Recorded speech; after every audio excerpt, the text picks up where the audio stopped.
Hi, good morning. Today I am very excited because I am finally going to be able to start my autumn winter garden, and I have one season, well, hopefully one season left in this garden where I can grow whatever I'd like because I am planning to move to the city.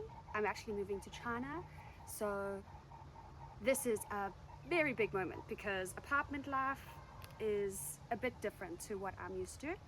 But I got a very exciting package, and I don't usually order seeds, but I thought, well, you usually get more seeds for your money. So I was like, why not? And there are, I think, 24 varieties of seeds in this box. So I wanted to open it with you, and today we're going to plant some of them, not all of them. I absolutely love how well they are packaged. So let me give you a closer look quickly. And then inside we have a huge variety.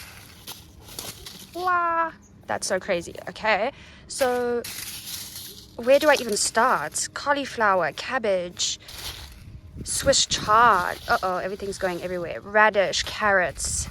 I'm not doing a great job at presenting this, but it's just everything you need. So I am overstimulated at this point.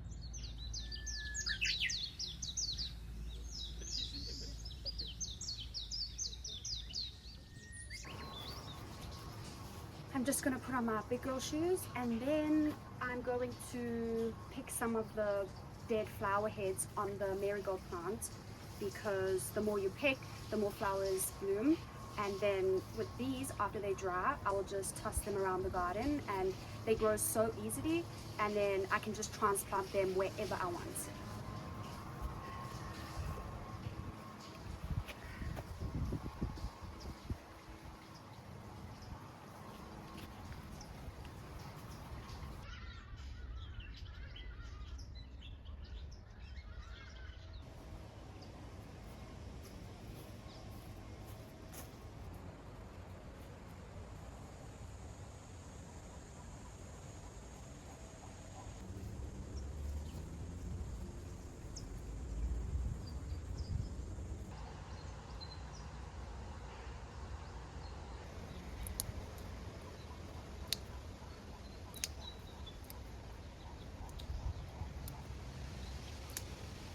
Nothing more relaxing than picking flower heads in the morning.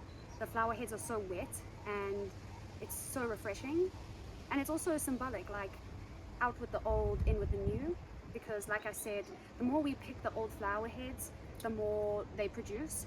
And I mean, even inside a marigold, just one marigold head produces at least 10 seeds.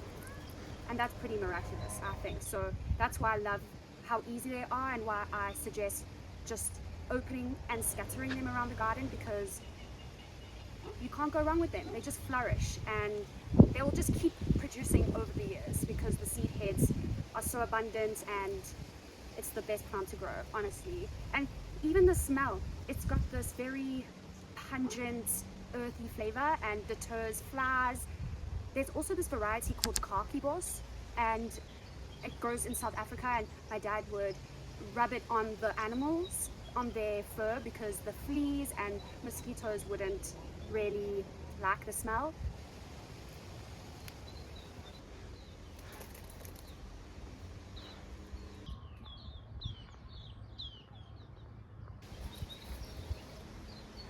You want some of your grass?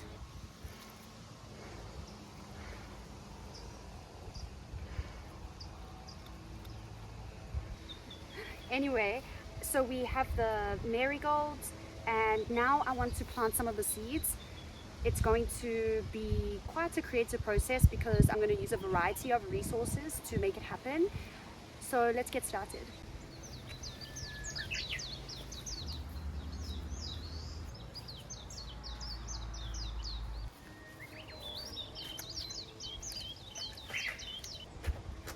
I'm just going to collect some of the old trays that I have and see what I can use and what I don't want to use. But I did realize that I can make a seed snail with the old compost bags that I have. I have done it once and it was a success, and I think I'll use it for my snap peas, so that will be a good idea.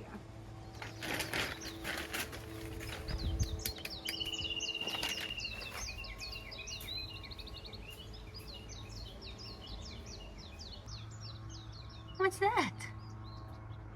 Welcome to my seed starting phase. So I'm going to use plastic bottles. I am going to cut around the edge, and I've already put some drainage holes at the bottom, and I'm going to fill this up with compost and then plant, I'm not too sure what, but something that needs some space. You can use also a milk bottle. Just make sure that you make some drainage holes, because it's going to just suffocate the plants when you put too much water or the water can't drain. So we can do that. Also, any Tupperwares that you have. I've got this old kiwi bottle, Tupperware, and it basically just has some drainage holes in here, and then it will also act like a greenhouse if you just keep it closed. I love using these recycled takeaway cups because they are such nice sizes and they are so easy to just puncture holes in them. So I'll just go ahead and I've already got 4 holes. And I could plant some, today I'm going to plant some Brussels sprouts, cauliflower and broccoli in these cups. And then finally an egg carton. This is a very common one that you probably see everywhere. And for this, I think I'm going to just cut off the lid. I probably can tear it. I'm going to cut off the lid and then put this underneath, because eventually when you water this, it gets soggy and soft. So this just provides a bit more support. And then that's it. I will also use a seed tray for one of the other seeds, but that's it. There's no excuses. You can use anything that you have.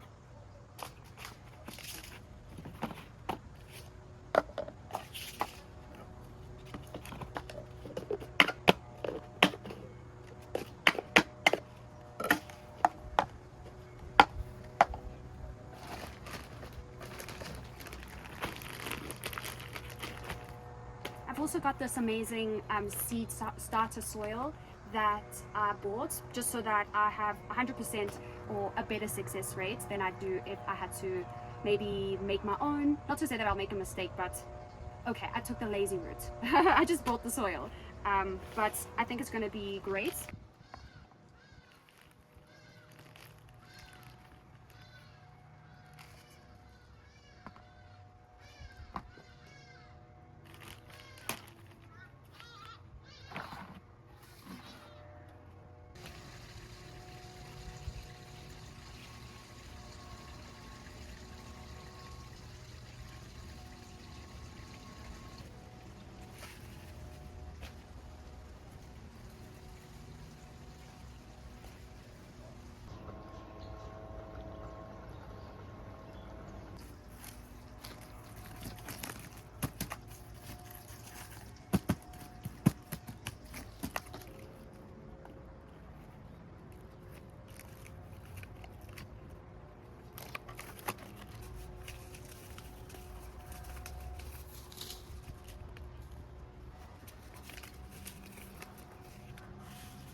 And then finally we have broccoli, cauliflower and Brussels sprouts.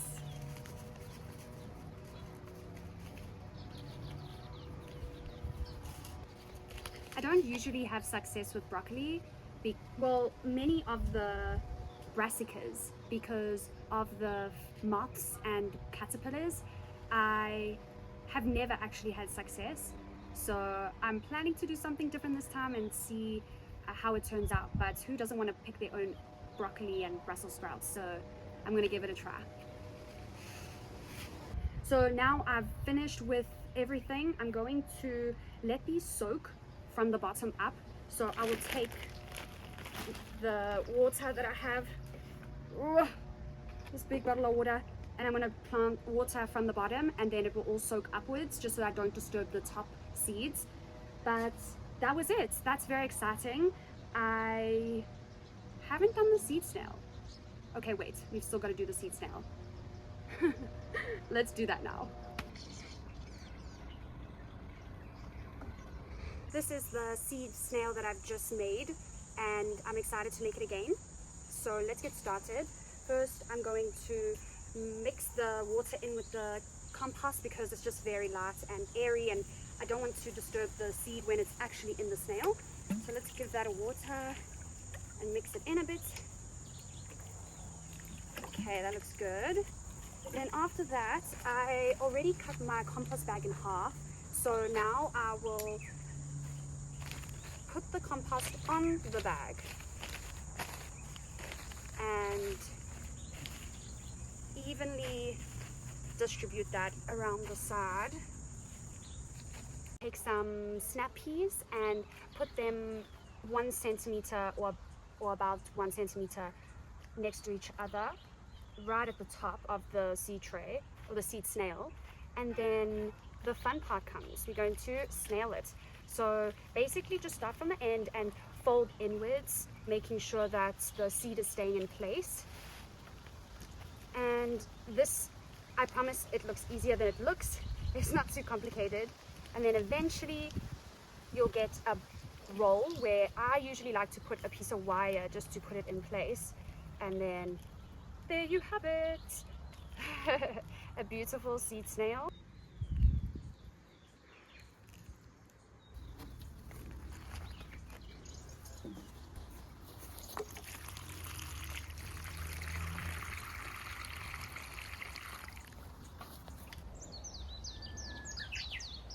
I'm so happy with all of my new seeds. These are not even half of what I have in store.